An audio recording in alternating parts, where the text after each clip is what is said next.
வாங்க வாங்க இல்லை அது சொம்பெடுத்து உள்ள வையின்னே, சொம்பெடுத்து உள்ள வை, உள்ள வைக்கிட்டா கோழியை காட்டில் பத்து, கோழியை காட்டில் பத்து, காட்டில் பத்து. நான் சொல்லுது உனக்கு புரியுதா இல்லையா? கோழியை காட்டில் பத்து, வெட்டு வெட்டு வெட்டு, இந்த பக்கமாக நிற்கண்டான். இல்லை உள்ளே கிள்ளே அதில் ஊக்கு வச்சு உள்ளே வெட்டி போட்டுருவாங்களே. நான் நம்மளை தம்பிகள் 2 பேர் நம்மளை பார்க்க வரேன்னு சொல்லியிருக்கான். இப்போ கொஞ்சம் இடத்துல வந்துடுவான். கோழியை வரட்டு சொம்பெடுத்து உள்ள வையிருந்தேன் வை. இப்போ புரியுதா? புரிஞ்சிருக்கணும். நம்ம விளக்கமாக சொன்னா தானே நம்ம தம்பிக்கு புரியும். நம்ம அசிஸ்டண்ட்டு தம்பிக்கு புரியலை. முன்னாடி அசிஸ்டண்ட்டாக இருந்தது நாம் தமிழர் தம்பி தான். அவன் இப்போ நம்மகிட்ட சொம்பெல்லாம் திருடலை. அவன் ஒரு கோழியை வேறையே பார்த்துக்கிட்டு இருந்தான். கோழியே இந்த பையன் பார்க்கானே எதுக்குன்னு பார்த்தா, அவனை நம்ம குறை சொல்லக்கூடாது, நம்மகிட்டே இருந்துட்டான் பையன், அதனால் குறை சொல்லண்டான்னு வச்சுக்கிடுவோமே. இப்போ அதே நேரத்தில் நம்ம கோழி திருடன் ஒருத்தன் பக்கா திருடனாக இருக்கான் பதிலா. அதாவது பக்காவை திருடனான்னு சொல்லலை, பக்கா திருடன். கோழியை எப்படி திருடுவோம் அப்படின்னு ஒரு அரசியல் தலைவன் ஒரு தற்கூரி முண்டக்கலப்பை சொல்லியிருக்கு. அதை தான் நம்ம அது யார் சொன்னால் எப்போ சொன்னாங்க அப்படின்ட்டு கடைசியில் பேசுவோம். கடைசியில் அதை பார்ப்போம்.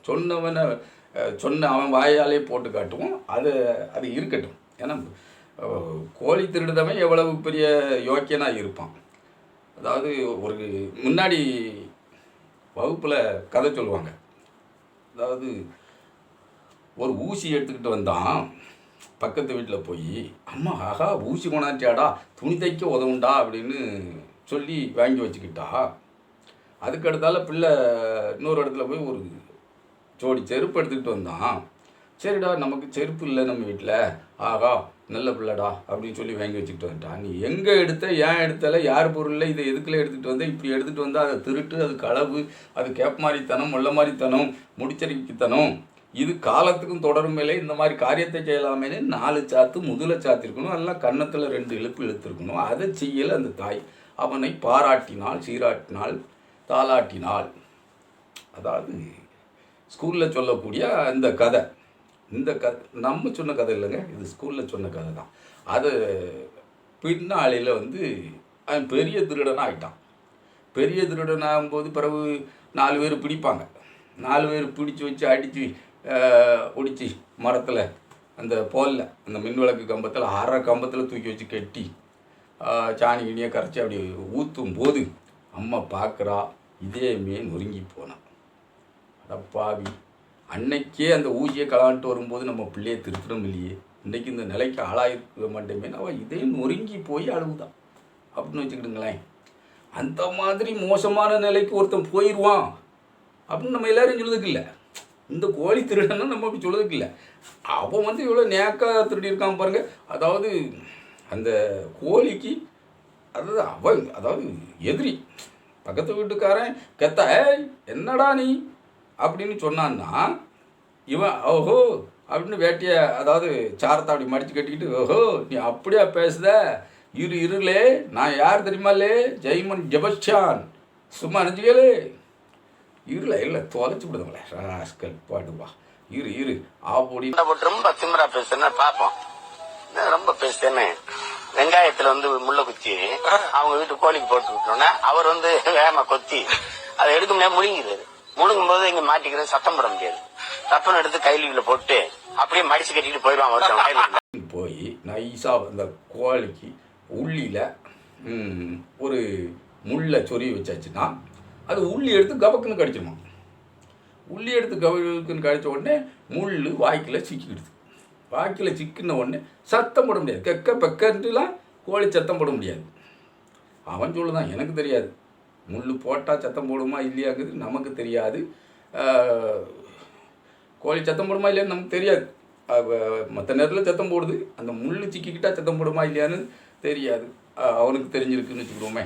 ஏன்னா அவனுக்கு அதில் அனுபவம் பெற்றவனாக இருப்பதனால் அதில் தெரிஞ்சிருக்கு. அந்தளவு ஒன்று என்ன பண்ணுது, சத்தம் போடாமல் இருக்குது, கமுக்கமாக இருக்குல்ல, அமுக்கலே அப்படின்னு சொல்லி அந்த கமுக்கு தான் அப்படியே சாரத்துக்குள்ள தூக்கி போட்டுக்கிட்டு அந்தால காட்டில் போய் அந்தால மஞ்சளை தேய்ச்சி, அதாவது முட்டாப்பையிலே கோழி இறகு இதுவே முடியெல்லாம் உரிக்காமலே மஞ்சளை தேய்ச்சி சுட்டு தின்னு முடியா அப்படின்லாம் கேட்கக்கூடாது அவனை.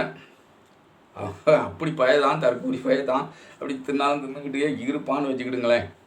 இந்த மாதிரி திருட்டுத்தனம் உள்ளவன் அவன் எப்படி திருடினால், அதாவது நாம் வளமாக இருக்கணும், நாம் வாய்ப்பாக இருக்கணும், நாம் செழுமையாக இருக்கணும், செழிப்பாக இருக்கணும், உயர்வாக இருக்கணும், உயர்ந்த இடத்துல இருக்கணும். அதற்கு எந்த மாதிரியான இந்த மகாவிஷ்ணு பைய குருஜின்னு போற்றப்பட்டிருக்கான். கல்வி முதன்மை அதிகாரி மார்ஸ்னு ஒருத்தர் சிஇஓவான்.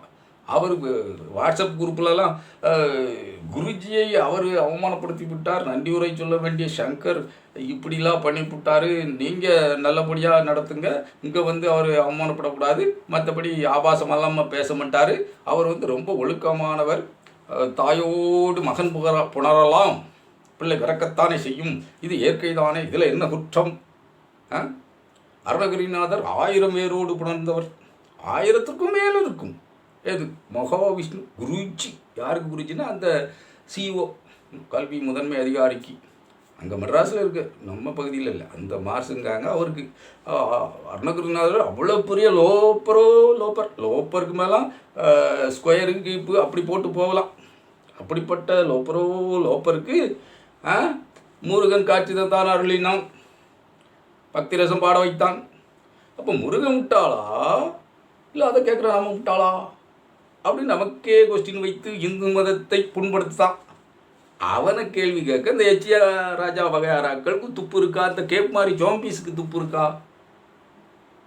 துப்பே இல்லை, துப்பு வராது, துப்பே கிடையாது, துப்பு கட்ட பயில்வேன். இந்த சங்கி பயில்களும் ஜோம்பி பயில்களும் துப்பு கட்ட பயில்வேன். என்ன இவங்களை பேசும்போது மட்டும் பயப்படட்டுன்னு நான் பேசணும்னு நினைக்கக்கூடாது. வாயில் வந்துடுது, என்ன செய்ய முடியும்? வாயில் வந்துடுது இல்லை. எச்ராஜா இருக்கான், எப்போமாவது ஒழுங்காக பேசுவானா? பசு பாதுகாப்பு பற்றி பேசுகிறான். ஏடா நீ பசுவை பாலை கறந்தேன்னா அது ரத்தத்தை தானடா பாலாக்கி தருது. இதை விட இன்னொரு முக்கியமான விஷயம் இருக்குது மக்களே.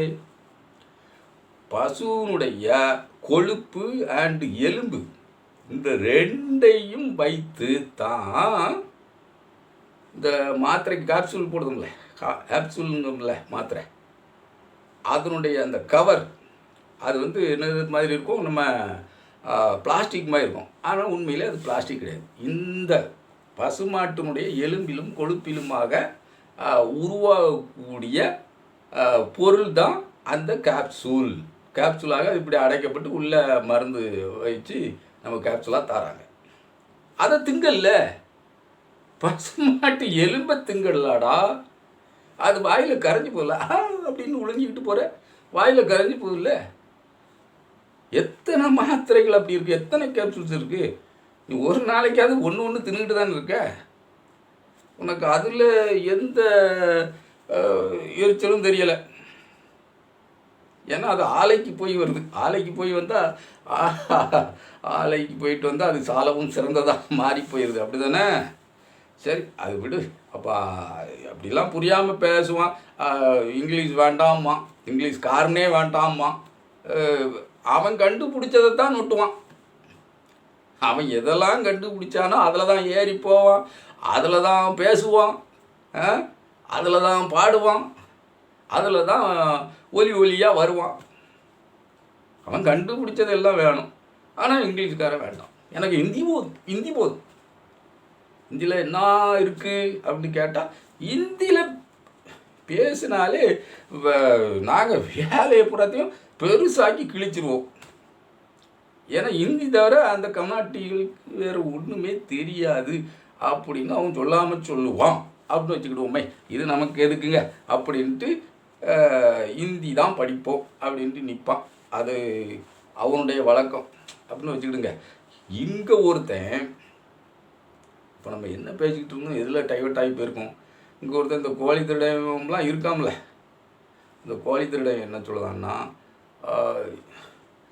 இங்கிலீஷ்லாம் வந்து அதெல்லாம் வேண்டாம், அது வீசாலாம் எனக்கு வந்து எனக்கு கொடுக்குமா கொடுக்காதாலாம் தெரியல. கடவுச்சீட்டை வாங்கி வச்சுக்கிட்டான்னா அனுமதி தந்துருவான்னு அர்த்தம். அடுத்த வார்த்தை சொல்லிட்டு விறுவிறுன்னு போயிட்டேன். வரிசையில் என்னங்க பாருங்க, அவன்லாம் பாக்குறான், என்னடா நடந்துச்சு, போய் கும்பிட்டான் போ சொல்லிட்டு அம்மா. வணக்கம்னே முடிஞ்சு. இவன் நம்மால இங்கிலீஷ் பேசிட்டாவே அறிவுன்னு நினைக்கிறானே. English is a language, not a knowledge. நீ அதை புரிஞ்சுக்க. ஏய், ஒரு காலம் வரும் இங்கிலீஷ் படிச்சவனா தனி தீவுல ஒண்டி விட்டு வந்துருவேன். அவனுக்கு செல்லுபடி ஆகும். ஆமாம், ஹிந்தி வேண்டாம் போடா. ஏன்னா அவன் எங்கேயோ போனான், அமெரிக்காவுக்கு போனானா, வணக்கம் வணக்கம் அப்படின்னா ஒரு வணக்கம் போட்டவுடனே அவனுக்கு உடனே கடவுச்சீட்டை உள்நுழைவுச்சீட்டாக மாற்றியாச்சான். பாஸ்போர்ட்டு விசா எல்லாம் கிடச்சி போச்சு. எப்படி பாருங்க, எல்லாரும் ஆச்சரியமாக பார்த்தாங்க. ஆஹா, இவன் மேலே 1008 கேஸ் இருக்குது, இவன் புலிகள் ஆதரவாளர், புலிகளோடு AK-74 துப்பாக்கி வச்சு அரிசி கப்பலில் சுட்டு பயிற்சி எடுத்தவன், அப்படிப்பட்டவனுக்கு விசா கிடைக்குமா அப்படின்னு எல்லோரும் மயங்கி மலர், அதாவது வெளிப்பா பார்த்துருக்காங்க. ஆனால் கிடைச்சிக்கிட்டு. ஆமாம், அமெரிக்காவில் போனோடனே தமிழுக்கு அவ்வளோ மரியாதை. யார்? நம்ம சைமன் செபாஸ்டியானுக்கு அந்தளவு மரியாதை. அந்தளவில் வடை சுட்டு வாழ்ந்தால்தான் வாழ்வார், வடை சுட்டு வாழ்வாரே வாழ்வார், மற்றவரெல்லாம் தாழ்வார். ஏன்னா ஒன்றிய அரசு அதைத்தான் செய்து கொண்டிருக்கு, மோடி அவர்கள் அதைத்தான் செய்து கொண்டிருக்கிறார். ஆகவே 3வது முறையாகவும் வென்றிருக்கிறார். அதே மாதிரி நம்ம அண்ணன் 0.5% இருந்து 8.1% இந்த பாராளுமன்ற எலெக்ஷனில் பெற்று விட்டார். நம்ம சைமன் செபாஸ்டியான் அதுக்கு தான் சொன்னேன், திருடுதவன் எந்த வகையிலேனும் திருடி திருடி திருடி தன்னுடைய வாழ்க்கையை மேம்படுத்த பார்ப்பான். கோழி திருடன் தானே, கோழி திருடு அன்று கோழி திருடான், சின்ன வயசில் கோழி திருடான்.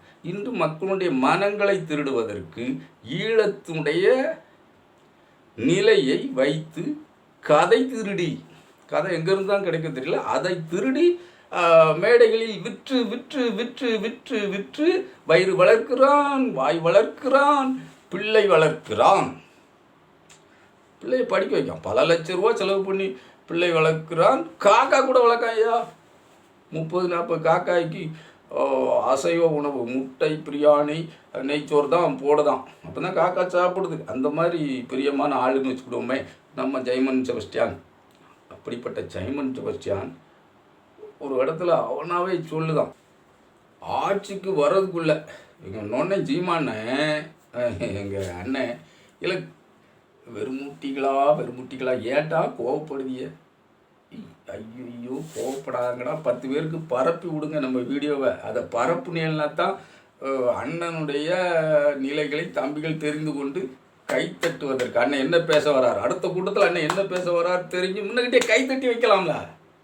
அதுக்கு தான் நான் சொல்லுதேன், நீங்கள் அப்போ திருந்துக்கன்னு சொல்லலப்பா, திருந்துவதாவது வருத்துவதாவது. அண்ணன் அடுத்து என்ன பேச வரான்னு தெரிஞ்சுக்கணும்ல. அதுக்கு முன்னகிட்டே நம்ம வீடியோவை பார்த்து பரப்பி வச்சு எழுதிக்க, அண்ணன் இதைத்தான் பேச வரான்னு கையை தட்டிக்கலாம்ல. அதுக்கு தான் நான் சொல்ல வரேன். அண்ணன் என்ன சொல்ல வராருன்னா பார்த்துக்கிடுவோமே. ஆட்சியில் இருக்கிறதுக்குள்ள அங்கே டிரான்ஸ்போர்ட்டு, எலக்ட்ரிசிட்டி, மெடிக்கல் காலேஜ், அந்த காலேஜ் எல்லாம் செட் பண்ணிடுவேன். செட் பண்ணிவிட்டு இங்கேருந்து ஒரு 10,000 குடிகளை தேர்வு பண்ணுவேன். அது எங்கள் ஐயா பாரதிக்கு இந்த எங்கள் ஐயா கிருஷ்ணகுமார் மாதிரி நல்ல தூய தமிழ் குடும்பம். அப்படி ஒரு 10 தீவை செட் பண்ணிட்டு தூக்கி விட்டு நித்யானந்த தேசத்தை அங்கீகரிக்கிறேன், என் தேசத்தை அங்கீகரிக்க மாட்டானா, இதாண்டா தமிழர் தேசம்னு போயிடும். இது நடக்காதுன்னு நினச்சிட்டு இருக்காங்க. நடத்தி காட்டுனால மொரிசியஸ் மாலத்தீவு எங்கெங்கடா கட்டில் கட்டி தான்ப்பா கொண்டு போவாங்க கிராமப்புறத்தில். எங்கள் ஊரில் தெற்க, நிறையா ஊரில் வடக்க, சில ஊரில் கிழக்க, சில ஊரில் மேக்க அப்படின்ட்டு இருக்கும்பா. அங்கே கொண்டு போவாங்கன்னு வச்சுக்கிடுவோமே. அப்படின்னு வச்சுக்க, அதுக்காக அண்ணனுக்கு அந்த கட்டில் தான் அதிகமான வாய்ப்பு இருக்குது. எல்லோருக்கும் அந்த வாய்ப்பு தான் இருக்குது, எல்லோருக்குமே அந்த வாய்ப்பு தான். பிறந்த அனைவருக்கும் அந்த வாய்ப்பு உண்டு, இல்லைன்னு சொல்லலை, அதை நான் மறக்கலை. அது உண்டுன்னா நம்ம அண்ணனுக்கு அந்த வாய்ப்பு தான் இருக்கிறது. ஆட்சி கட்டில் வாய்ப்பு வாய்ப்பில்லை ராஜா, வாய்ப்பில்லை அப்படின்னு தான் சொல்ல வேண்டியிருக்கு. அப்போ நம்ம அண்ணன் என்ன சொல்லிக்கிட்டு இருக்காருன்னா, நான் ஒரு தீவு அமைச்சு, மாலத்தீவு, அந்த தீவு இந்த தீவு இருக்கிற மாதிரி. ஏன்னா நித்யானந்தா தீவை அங்கீகரிச்சிருக்காங்கல்ல, நித்யானந்தா கைலாசான்னு ஒரு தீவு வச்சுக்கிட்டாரா, அதே அங்கீகரிக்கும் போது அண்ணன் ஒரு தீவை கட்டிட மாட்டாரா? ஆட்சி கட்டிலில் நொட்டிடுவேங்க. அப்புறம் அந்த தீவை வேங்கின பிறகு அங்கே தான் போய் ஆட்சி செய்ய போறியா? என்ன இளவுடா, என்னதடா, ஒரு நிலையில பேச மாட்டேங்கிய. இங்கே ஆட்சி கட்டிலில் நொட்டுவியா, இல்லை தீவு வாங்கி அங்கே போய் நொட்டுவியா அப்படின்ட்டு கோபமாக யாரும் கேட்டக்கூடாது. கையை தான் தட்டணும். கை தட்டு தான் முக்கியம். பார்த்துக்க, அதை நல்ல முறையில் செய்யுங்க. அங்கே தீவு வாங்கி கிருஷ்ணகுமார், நம்ம ஐயா கிருஷ்ணகுமார், இதில் ஒரு நம்ம அண்ணன்கிட்ட இந்த சந்தேகத்தை தனிப்பட்ட முறையில் கேட்கணும். ஏன்னா கிருஷ்ணகுமார் இங்கே அந்த வடமொழி இசு வருதில்ல, அந்த கிருஷ்ண அவர் நல்ல தமிழரோ, பேரையே கிருஷ்ணகுமார்னு மாற்றாதவர் கிருஷ்ணகுமார்னு வச்சிருக்கவர் நல்ல தமிழரோ. உனக்கு அப்படி நல்ல தமிழ் குடும்பத்தை கொண்டு 10,000 குடும்பங்களை கொண்டு அந்த தீவில் குடியேற்றி அங்கே எல்லாம் கப்பல் போக்குவரத்து, லைட்டு ஹீட்டு, மின்சாரம், ஈபி மின்சாரம் தான் ஈபியோ, சரி, அப்போ பிபி மருத்துவமனை எதுக்குண்ணே? உனக்கு தான் நீ கல் குடிச்சு அண்ணன் நோஞ்சானா இப்படி இருந்தான். இப்படி கூட்டு நெஞ்சு போட்டு போய் அப்படியே நோஞ்சானா இருந்தேன். வர சொந்தக்கார ஒத்த பணக்கல்லா ஒரு 10 நாளைக்கு வாங்கி ஊத்துப்பா பிள்ளைக்குன்னு. ஒத்த பண்ண கல்ல ஊத்து உடம்ப தேத்தும்பான். ஒத்த பண்ண கல்லா போட்ட போடுதான் இந்த போடுறேன் பார்த்துக்கேன். நான் எல்லாம் சின்ன பிள்ளையில இப்படி கூட்டு நெஞ்சு போட்டு போய் அண்ணன் சொன்னதுதான், நம்மளா சொல்லல. அண்ணன் நோஞ்சானா இப்படி இப்படி இப்படி இப்படி இருந்திருக்காரு சின்ன பிள்ளைல. இல்லை ஒத்தவன கல்ல இறக்கி கொடுங்களே. அதாவது கல் ஏறுத குடும்பத்தை சார்ந்தவன் சொல்லாமல் சொல்லுதான் இந்த பையன். கல் ஏறுத குடும்பத்தை சார்ந்தவன் நான். கல் ஏறக்கூடிய, அதாவது பனை ஏறக்கூடிய சமுதாயத்தை சேர்ந்தவன் நான். நீங்கள் அத்தனை பேரும் என் கூட வாங்கலை. அந்த சமுதாயத்தை சேர்ந்த பேரும் அத்தனை பேரும் என் கூட வாங்கலை, மாற்று கட்சிக்கு போவாங்கன்னு சொல்லாமல் சொல்லுதான் இந்த வீணப்பை குடி தேசிய கோமாளி. இதில் எதுவும் குறைபாடாக சொல்லலை அண்ணன். நம்ம அண்ணன் வீணா போயிட்டானே அப்படிங்கிறது தான் வீணை பய அப்படின்னு சொல்லுவோம். வீணனை, அதாவது விஷ்ணனை விவிடன்னு சொல்லுவாங்களோ, ஏதோ விவிடனோ ஏதோ சொல்லுவாங்க, அதே மாதிரி கூட வச்சுக்கலாம். அதுக்காக வீணை ஒன்று வேண்டாதவன் அர்த்தம் இல்லை. கலாணி பைய வேண்டாதவன் தான், வீணை தான். அதை சொல்லத்தான் வேண்டியிருக்கு. என்ன செய்ய, அண்ணன் தான் கோழி களவாணி பயலாச்சே, நம்ம சொல்லித்தானே தீர வேண்டி இருக்குது. கஷ்டமாக தான் இருக்குது. கஷ்டமாக இருந்தாலும் சொல்லக்கூடிய கடமை, அதை சொல்லித்தான் தீர வேண்டி இருக்குது. வீணப்பைய அப்படின்னு கோழி களவாணி பையில என்ன சொல்ல, கை தட்டுங்கடா. என்ன வெறுமூட்டிகள் கை தட்ட மாட்டாங்க. நம்ம சொன்னால் கை தட்ட மாட்டாங்க. அண்ணன் சொன்னால் டக்கு தட்டதான். நம்ம சொன்னால் தட்ட மாட்டாங்க. நம்ம சொன்னால் கோவப்படுதான். சரி, அண்ணன் என்ன சொல்லுதான், அந்த இதில் 10,000 குடும்பங்களை ஏற்றி வச்சுருவாங்க. ஒத்த பனையில் ஏறி கல்லை கொண்டு வந்து இறக்கி கொடுத்த உடனே அப்படி கெத்தா, இப்படி கம்பீரமாக வரக்கூடிய ஆள். இன்னைக்கு கெத்தா அண்ணன் கம்பீரமாக இருக்கணும். ஒத்த பனை கல் குடித்ததுனால. ஏன்னா பனையே ஒத்தையாத்தனடா இருக்கும், கிளை பரப்பிக்கிட்டு இருக்குமோ? பனை கிளை பரப்பி நிற்குமா? என்னடா லாஜிக்கு இது? கைத்தட்டுதையே என்னடா லாஜிக்குன்னு கேட்க. எதில் நின்னாலும் பனை வந்து அதனுடைய தூறு, அதனுடைய வேறு தனியானது தான். அது ஒரே இதில் தான் இருக்குது, அதனுடைய ஓலைகள் தான் இருக்குது. அது ஒத்த பனை தான். தனித்தனி பனையாக இருக்கா? இல்லை ஒரே பனையில் 16 கிளைகள் விட்டுக்கிட்டு இருக்குமா? இருக்கான்னு பனங்கள்னு சொல்லி பைத்தியக்காரையா. ஒத்த பனைக்கல். அப்போ இந்த காலையில் இருந்தே சாயங்காலம் வரை குடிச்சிருக்கான், இப்பவும் குடிச்சிருக்கான். குடிகார அப்படின்ட்டு எல்லாரும் நினைக்கும்படியாக பொதுக்கூட்டத்தில் பேசுதியே அண்ணே.